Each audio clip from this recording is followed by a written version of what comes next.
आज आपण दोन प्रकारे कैरीचं पन्हं कसं बनवतात हे पाहणार आहोत आणि त्यासाठी जी साहित्य लागतं ते मी तुम्हाला सांगणार आहे. तर त्यासाठी आपण या 4 रायवळी हिरव्यागार कैऱ्या घेतलेल्या आहेत. चवीप्रमाणे आपण हे सफेद मीठ वापरणार आहोत. गुळाचा जो खडा होता त्याला आपण असं बारीक चेचून घेतलेला आहे. साधारण 1 बाउल पिठी साखर घेतलेली आहे. 1 चमचा वेलचीची पूड करून घेतली आहे आपण. चवीसाठी आपण काळ्या मिठाचा वापर करणार आहोत आणि कैरीचं पन्हं बाधू नये यासाठी आपण काळी मिरीची पूड करून घेतलेली आहे. आणि पन्हं तयार झाल्यानंतर थोडंसं वासासाठी आपण हे केशर वापरणार आहोत. तर मित्रांनो, सर्वप्रथम आपण या ज्या कैऱ्या आहेत त्या उकडून घ्यायच्या आहेत. तर तुम्ही टोपामध्ये देखील उकडून घेऊ शकता किंवा कुकरमध्ये त्याची एक शिट्टी करून घेऊ शकता.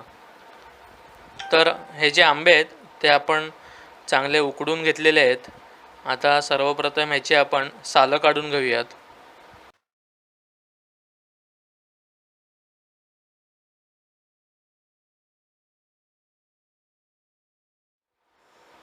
आणि याची सालं सोलताना आपल्याला काळजी घ्यायची आहे, कारण हे आंबे आहेत ते गरम असतील नुकतेच आपण त्यांना उकडून घेतल्यामुळे.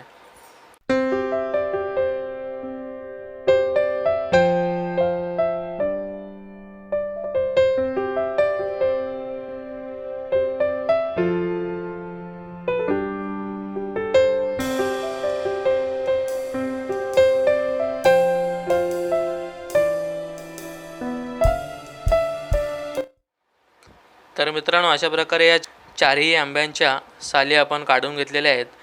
तर आता आपल्याला ह्याच्या सालींना जो कोळ लागलेला आहे तो वेस्ट जाऊ नये म्हणून तो आपण एका चमच्याने त्याला खरडून घेणार आहोत.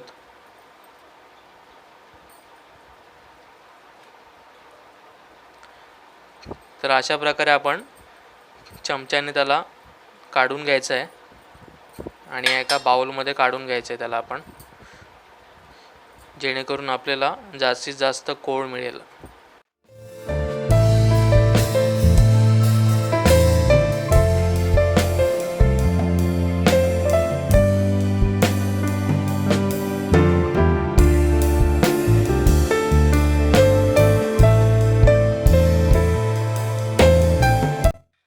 तर या सालींना देखील बराचसा असा गर चिटकून बसलेला असतो, तो वेस्ट जाऊ नये म्हणून आपण ही प्रक्रिया करत आहोत.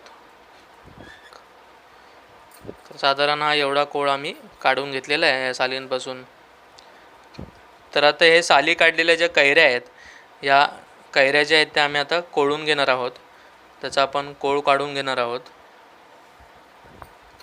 कोळून घेणे म्हणजे त्याचा जो गर असतो, जे आपण कैरीला मांस पाहतोय ते आपल्याला काढून घ्यायचं आहे. चांगल्या त्या कैऱ्या पिळून घ्यायच्या आहेत आणि फक्त जो बाटा असतो तो बाटा आपल्याला टाकून द्यायचा आहे.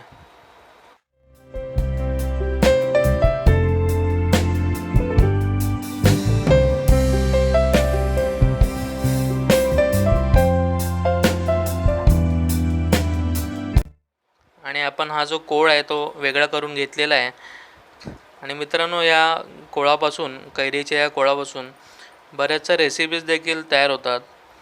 तर ज्या आपण कैरीची सालं आणि हे जे बाटे आपण टाकून देणार आहोत त्यांना तुम्ही छानपैकी मीठ लावून ते उन्हामध्ये वाळवून ठेवू शकता. आणि नंतर पावसाळ्यामध्ये जेव्हा तुम्ही डाळ वगैरे बनवाल, तिखट डाळीमध्ये त्याचा वापर तुम्ही करू शकता. आता हा जो कैरीचा कोळ आहे त्याला आपण चांगलं गाळून घेऊयात, कारण कधी कधी काय होतं, या ज्या कैऱ्या असतात त्याच्यामध्ये केसरं देखील असतात. तर ते पाण्यामध्ये येऊ नये यासाठी त्यांना आपण चांगलं गाळून घ्यायचं असतं. असं हे चाळणीने गाळल्यामुळे त्याच्यातला जो ओरिजिनल पल्प असतो तो खालती टोपात पडला जातो आणि काही केसरं वगैरे असतील तर ती या चाळणीवरती राहतात.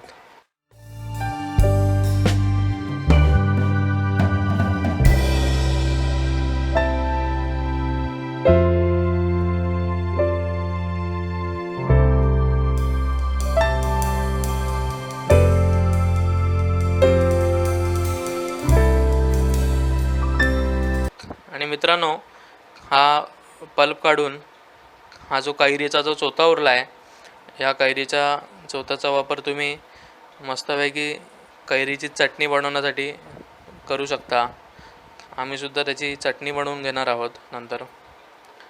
तर हा जो टोपामध्ये तुम्ही पाहताय, हा ओरिजिनल कैरीचा पल्प राहिलेला आहे आणि या पल्पमध्ये कुठेही केसरं वगैरे नाही आहेत कैऱ्यांची, किंवा कुठेही जाडसर असं कैरी देखील नाही पडली आहे. तर याचा आता आपण पन्हं तयार करून घेणार आहोत. तर मित्रांनो, पन्हं तयार करून घेण्यासाठीची संपूर्ण पूर्वतयारी आपण करून घेतलेली आहे. तर आता आपण पन्हं बनवण्यासाठी सुरुवात करणार आहोत. तर मगाशी मी म्हटल्याप्रमाणे आपण 2 प्रकारचे पन्हं बनवणार आहोत, एक साखरेचं आणि दुसरं गुळाचं. तर त्यासाठी आपण हे 2 काचेचे ग्लास घेतलेले आहेत. त्या काचेच्या ग्लासामध्ये प्रत्येकी साखर आणि गूळ टाकून घेऊयात 1-1 चमचा.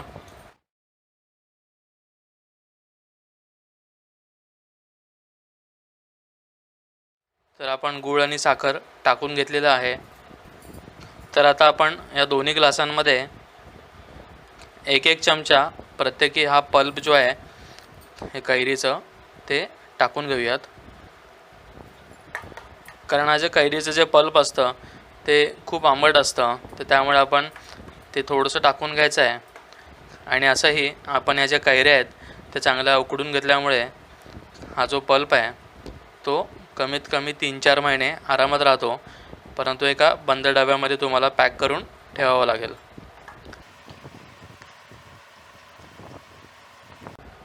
तर हा जो पल्प आहे तो आमच्या घरात तर जास्त दिवस राहणार नाही, कारण आम्ही घाटी लोक असल्यामुळे रोजच्या जेवणामध्ये आम्हाला हे कैरीचं पन्हं लागतंच. तर आता या दोन्ही ग्लासांमध्ये आपण थोडं थोडं पाणी टाकून घेऊयात, जेणेकरून हा जो गूळ आहे आणि साखर आहे ती विरघळवण्यासाठी मदत होईल.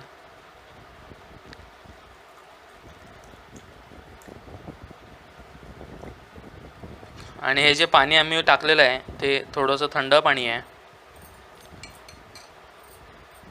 तर सर्वप्रथम आपण हा जो गूळ आणि साखर आहे ते चांगलं मिक्स करून विरघळवून घेऊया.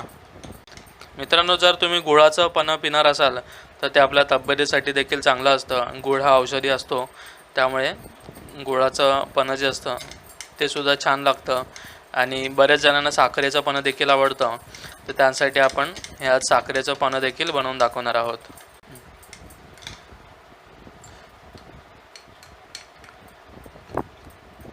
आणि आता आपण हे साखरेचं जे पन्हं आहे ते व्यवस्थित मिक्स करून घेऊ.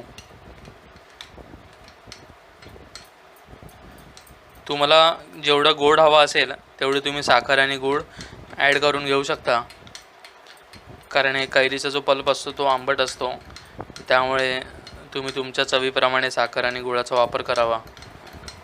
तर आता या दोन्ही ग्लासांमध्ये आपण थोडं आणखीन पाणी ॲड करून घेऊयात, कारण गूळ आणि साखर जी आहे ती छानपैकी विरघळलेली आहे.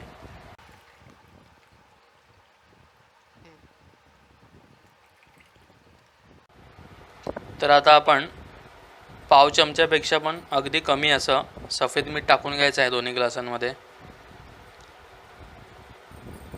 कारण हे पन्हं बनवताना आपण 2 प्रकारचे मीठ वापरले आहेत, एक काळं मीठ आणि सफेद मीठ. तर आता आपण काळं मीठ टाकून घ्यायचं आहे.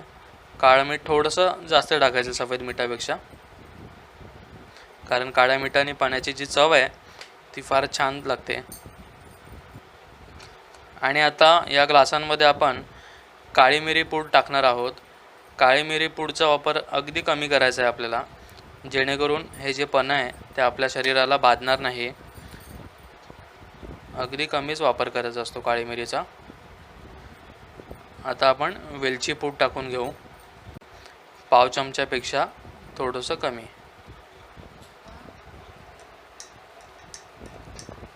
आता आपण हे व्यवस्थित मिक्स करून घेऊ.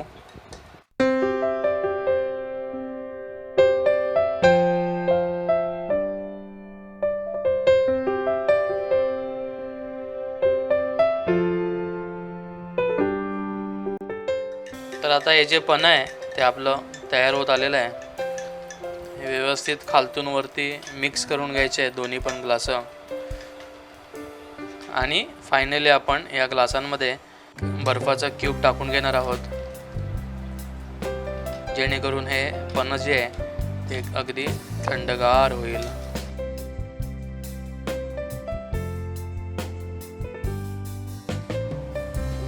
आणि आपण आता या ग्लासांवरती 2-4 काड्या केशर टाकणार आहोत. मस्तपैकी केशरचा जो वास आहे या पाण्याला मिळेल. तर फायनली मित्रांनो, आपलं हे पाण्याची जी रेसिपी आहे ती तयार झालेली आहे. आज मी तुम्हाला हे गुळाचं आणि साखरेचं पन्ह कसं बनवतात हे दाखवलं आहे. तर तुम्हीसुद्धा अशा प्रकारचं पन्ह रोजच्या जेवणामध्ये जरूर करावं, कारण कैरी जी असते, कैरीमुळे आपल्या शरीरातली हीट बाहेर पडण्यास मदत होते. आणि आता सध्या उन्हाळ्याचे दिवस आहेत, तर तुम्ही हे पन्ह रोजच्या जेवणामध्ये जरूर प्यावं.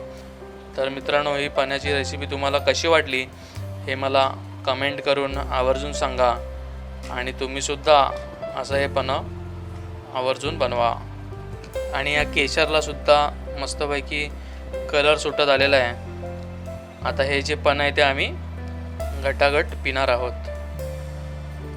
चला तर मग मित्रांनो, तात्पुरती तुमची रजा घेतो. पुन्हा भेटूया अशीच एखादी नवीन रेसिपी घेऊन तुमच्या आवडत्या कोल्हापुरी किचन्समध्ये. भरपूर खा, हेल्दी राहा. धन्यवाद.